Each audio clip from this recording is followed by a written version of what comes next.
Hello everyone, and today we're going to be taking a look at Marvel's Spider-Man on the PC. So we're going to do this a little bit differently. So we're going to take a look at the various different versions, I guess, of PC that you can have, or the Steam version, should we say, at least what you can have. We're going to take a look at this on the desktop, we're going to take a look at it on a gaming laptop, and we're going to have a look at it on the Steam Deck. So this version that you're looking at right now is the PC. PC specs are as follows. We've got RTX 3080 Ti. So we're running this at 1440p max settings with ray tracing on. No DLSS here, so it is native 1440p. The CPU is a Core i7-12700KF. It's not overclocked, at least. And one of the things we will say about Spider-Man on the PC, Spider-Man Remastered, should we say, on the PC, because it is the PS5 version. This is not the PS4 version. It is very heavy on the CPU. That's one of the things we'll say as a conclusion here.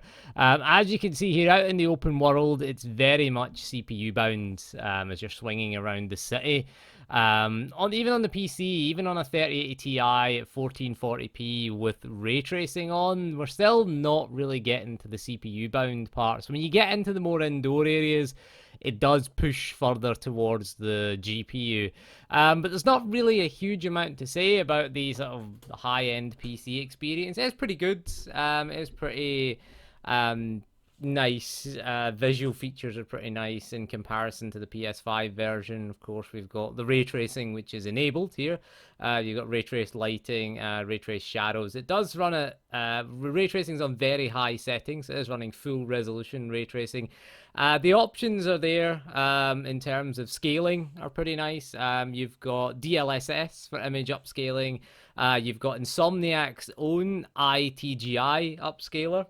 And you've got AMD's FSR. So it's up to you what you use if you don't have an NVIDIA card. If you've got an NVIDIA card, an RTX card, then DLSS is the best option. However, if you have an AMD card, we'll take a look at the only AMD card I've got is the Steam Deck. So we will take a look at that. You've got a choice between FSR and iTGI. It really is subjective which one you choose. Try them both out and see which one is better.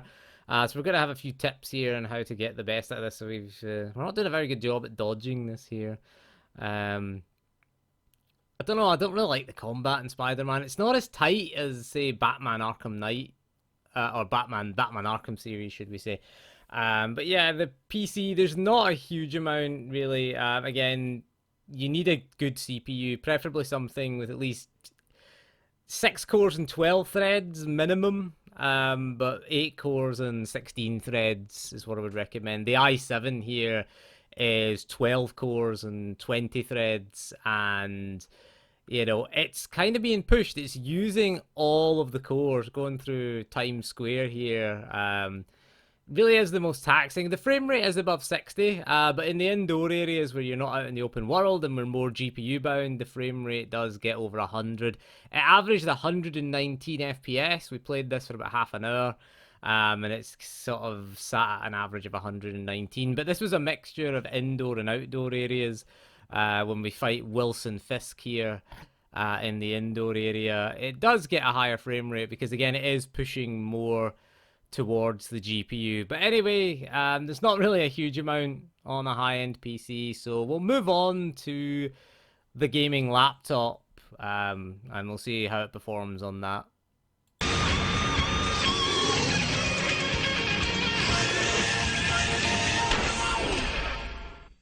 Okay, so this is the laptop that we're looking at, and the laptop in question is our Lenovo Legion 5 laptop, which has an RTX 3060 and a Ryzen 7 5800H there, sorry, as you can see up the top there.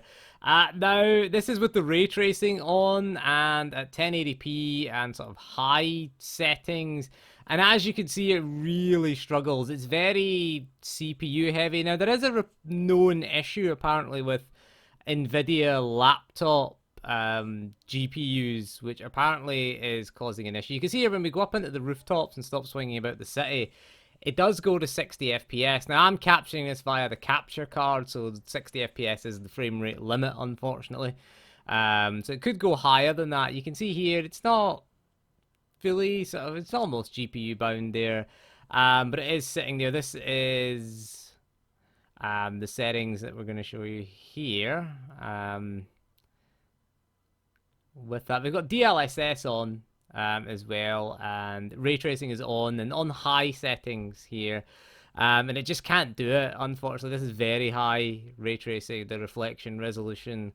But ray tracing off is a better thing. The good thing about Spider-Man is in real time. I will say for things like the geometry detail on the CPU, it's changed like the traffic density and the crowd density to medium.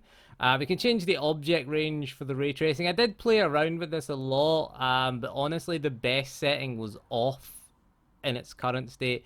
Maybe it'll get patched, but you can see here, again, we've changed the object detail, and again, it's still dipping into the 50s. Now, what you could do, this laptop has a 120 Hz display. You could cap the frame rate at 40 FPS using like Riva Tuner statistics or the NVIDIA statistics server or the control panel, and it would do okay because 40 FPS goes into a 120 Hz display and the frame pacing will be nice and even. This isn't a VRR display, I should point out, but yeah, you can see when you get out of the city, it's because you're loading in things, but to save on the CPU, medium settings on the traffic, crowd density, hair quality go for medium as well, weather particle I go down to medium as well, shadow quality I've dropped to medium as well. SSAO is being used as the ambient occlusion because the HBAO plus wasn't working. I think it's been patched now, but again, you can see with the ray tracing off. I like the fact that you do see in real time though, and the settings menu is very good. So you can see here, we'll go about swinging in the city without the ray tracing. And as you can see, 60 FPS. It's a flat line there on the frame time graph. I could have recorded it higher if I'd recorded it using the NVIDIA's Shadow Player, whatever it's called now. But I recorded this with an external capture card, so 60 FPS is the limit here. Might be able to go higher, but as you can see, this is the toughest part on it, especially when you're swinging low to the ground with the traffic and the people. But this is taxing. It's sitting at 59, 60 FPS without the ray tracing. Maybe this will get patched because the GPU usage is only sitting at like, it's in the 70s, and the TDP is pretty low because this is a 130 watt TDP. The Ryzen 7 5800H should be okay here. It is an 8-core, 16-threaded CPU, goes over 4 gigahertz, as you can see. You get the odd little frame time spike. But again, I don't know if that's due to the bug. We may investigate this again, but I know it's a known issue in the patch notes. But yeah, if you want a decent frame rate. The good thing is when you're in combat, it'll be locked at 60 with this level of hardware. I don't think it's really exploiting the GPU fully, I have to say, because again, it's only using 80, 90 watts there, and it's 130 watt TDP GPU, so maybe there is an issue. But it is open for investigation. They have said in the patch notes. So we go with these kind of settings. Unfortunate that we can't have the ray tracing here. We've gone DLSS as well as the upscaling method with a dynamic resolution scaling target of 60 FPS. It's not really hurting us too much because you can see we're not GPU bound. So you can set it to 45 or 30. Use Riva Tuner statistics server and try and do a 40 FPS target because that will go in. You can turn the dynamic resolution scaling off as well, and you can go in and set the DLSS quality if you want here. Again, if you're using an AMD or AMD GPU, there's no other type of GPU really. Intel GPU maybe. They're coming out. So we tried that with. We even tried turning the ray tracing on. And you can see as soon as you turn it on, it goes on immediately, which is nice. Again, we'll try it here with the manual DLSS set, and it doesn't really make any difference. You can see as soon as you start swinging around, it crashes to there you go. It crashed to the desktop there, which is interesting. We'll try out the Steam Deck now. Hopefully, hope for better now.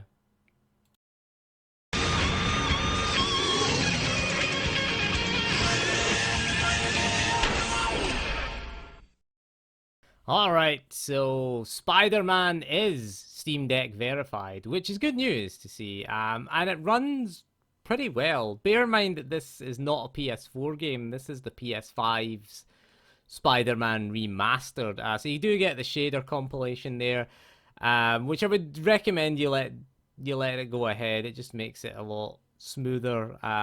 So yeah, Spider-Man remastered. It is a 30 FPS game here. Uh, Runs okay actually, considering as we're using mostly medium settings, and it is more GPU bound. So this is an AMD GPU. We are using a 30 FPS target, medium settings with the ITGI. This is rather than FSR. It is up to yourself which one you prefer. Performance wise is similar. So we are using dynamic resolution scaling with a 30 FPS cap. You do get the odd dip below 30 FPS, but other than that, this is the most taxing part of Spider-Man. Is swinging through the city, especially if you swing low through the city. But it is really playable. I did try to get 40 FPS out of it, but honestly, it isn't great. The 40 FPS mode here. I was trying to start a new game so that I could do the beginning mission again, but you can't start a new game. You have to delete all the saves to start a new game. So I just went ahead with it. I was trying to get like a comparison to the PC version and do the fight against Wilson Fisk. Again, fight against Kingpin. Um, I was watching the original Daredevil movie that released in 2003 with Michael Clark Duncan as Kingpin, and I like that. I like Michael Clark Duncan. He was an awesome actor. He's an amazing. Is he still around? I don't know, but he was an amazing actor anyway. But anyway, yep, yeah, Spider-Man here. I'm gonna skip ahead. Right, there we go. That's much better. So there we go. So we're getting some combat now. And again, the game is pretty smooth. And it looks okay actually, for the Steam Deck version. We'll show you some combat here. Where again, it's a nice, smooth 30 FPS experience. Kind of similar to what you would have got on the PS4. The base PS4. It is running at 720p, I should point out as well. Again, the same kind of sacrifices we had to make in the gaming laptop to things like pedestrian density and the crowd density as well. Those are the biggest savings on the CPU. But as you can see in combat, everything's fine. On the laptop, it was fine as well at 60 FPS. And gameplay is pretty good. You get those odd little frame rate spikes after the in the cutscene, but they're nothing really. Again, I'm pressing the wrong. I'm trying to move the analog stick, and you've got to press A to continue. It's even got Steam Deck button prompts, which is nice there, as you can see, because it is deck verified. It is a green tick there, and it is. I'm quite impressed by it. I mean, the Steam Deck is very hot and loud while you're running it, as you can see. It is laptop inferno level at 70 odd degrees, 80 degrees on the CPU there. Again, it's more GPU bound, interestingly, on the Steam Deck because we've got a 30 FPS cap rather than aiming for 60. So that does push. Takes a lot of the load off of the GPU. Ray tracing, no, forget about it. In theory, you can do ray tracing. You'd have to run it in desktop modes to get ray tracing, but honestly, it's not worth it. But other than that, it's a reasonable looking game. Now, on the 7-inch Steam Deck display, it looks perfectly fine here. But yeah, other than that, I'm looking at it on a big 27-inch display. 1440p display, so it looks good on the small screen as well, and it is a pretty decent portable game as well. I mean, the Steam Deck is really impressive. It is basically, in terms of its performance, if you think of it as a base PS4 handheld, I don't know what happened there with me web swinging, but swinging low to the ground is the most taxing thing because you've got all the cars and all the people it has to render going past very fast. No, again, there's no ray tracing on here. It's up to you whether you want to use ITGI or the FSR. It's up to yourself. And so it's Insomniac's own Insomniac's own upscaling solution. But it's up to yourself. Apparently, FSR looks better in still images and ITGI looks better in motion. But again, experiment with it because again, the AMD GPU and the Van Gogh GPU on the Steam Deck does certainly support this. And we did play this. I played this for about an hour. Really, I think I've got an hour's worth of footage here of this, and it was really playable. I didn't play much on the PC nor on the laptop. The laptop had issues though, but there's no such issues on the deck. Again, set expectations accordingly here, and you won't be disappointed. I don't think with Marvel Spider-Man. It is a really interesting game. It does have the enhanced draw distance, we should point out, of the PS5 here. So it's not like the PS4 version, which had shorter draw distances, and I think it had lower texture quality as well on the PS4. So this is on high settings that we're running the texture quality. I think there is a very high setting, which I think the PS5 does. But we've gone for high, mostly medium. Everything else is medium settings as well. The big wins, again, for the CPU in terms of this game are the crowd density, the traffic density, and the weather effects as well.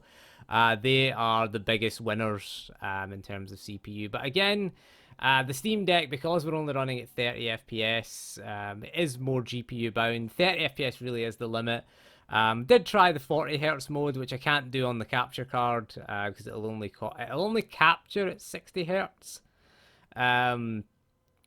But it'll only run. I don't think it does support that when you're using an external display, because you can only turn the Steam Deck's internal display to 40 Hz, so we couldn't test that out. But yeah, other than that, it is because this is a 60 Hz screen, but that's not a VRR screen that I was playing on, because you have to run it via an external screen. You can't run it via the Steam Deck's internal screen while you're capturing, unfortunately, so we couldn't test out the 40 Hz mode. And I don't like recording off screen. We went off screen there on the wall there. And yeah, there you go. We're Spider-Manning. Everyone else is ducking away out of it, but this is an impressive. Whoa! Oh, did it just? Oh no, that was a bad guy. He had a gun. Right, fair enough. I thought I'd hit a civilian there. But anyway, so that is all for this video. The PC port overall is pretty good. I would say scales nicely. The Steam Deck performance is fine. Again, it's not, you're not going to get 60 out of modern games on the Steam Deck. It is a handheld after all. But yeah, the laptop was disappointing. We might go back to the laptop if it gets patched. Because I saw this was the only problem with the Steam Deck one. This is the only time it froze, and I think it was a texture pop-in issue there. This was on an SSD. So it is on the Steam Deck's SSD. It's not on the SD card. I did deliberately make sure I installed it to the SSD for the Steam Deck there. So that was the only issue that we had in about an hour's worth of play. So anyway, that's going to be all for this video. Again, good PC port, heavy on the CPU.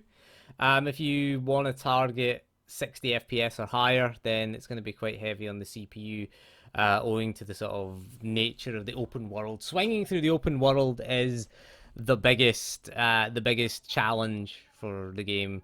Again, but anyway, it does run fine on the PC. Again, the deck is very good. We'll retest the laptop version when a patch gets issued. But anyway, that is all for this video. So thank you for joining me, and we'll see you again soon, and goodbye.